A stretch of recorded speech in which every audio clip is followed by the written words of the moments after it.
तर नमस्कार मित्रांनो, स्वागत आहे तुमचं आपल्या मोठ्या ब्लॉगमध्ये. आज आहे आपल्याला असं काम की आपल्याला आपले कांदे उपटायचे आहेत. बघू शकता माग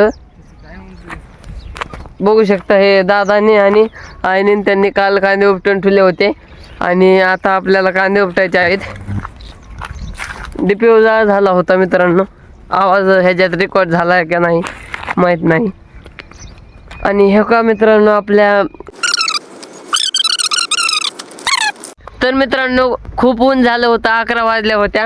आपण खालचं पाटगं तर कंप्लीट केलेलं आहे. बघू शकता तुम्ही, खालचं पाटगं तर कंप्लीट केलेलं आहे. आता खूप ऊन झालं म्हणून मला लागली होती तहान आणि आंघोळ करायची होती, म्हणून मी चाललेलो आहे घरी दादासोबत.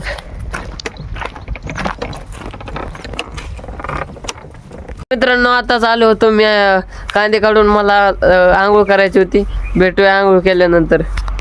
मित्रांनो आपण केलेले आहे आंघोळ आणि टाकलेलं आहे आपण आपल्या गाईला खाण्यासाठी. बघू शकता.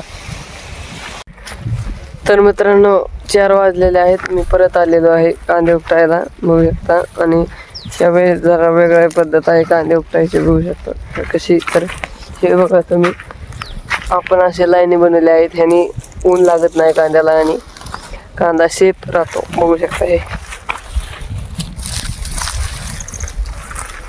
तर मित्रांनो वरचं पाडगं आई आणि ताई कांदे दाखवत आहेत. बघू शकता वरचं पाडगं आणि खाली आम्ही खालच्या पाडग्यामध्ये मी आणि दादा उपटत आहोत कांदे. आणि कांदे अशा पद्धतीने इथूनच सुरुवात केलेली आहे आम्ही झाकायला, उपटून झाकायला. बघू शकता. तर मित्रांनो आजच्या ब्लॉगमध्ये एवढंच. वाजल्या होत्या 6:30 आणि संपलं होतं आमचं काम. मी चाललेलो आहे घरी. भेटूया पुढच्या ब्लॉगमध्ये.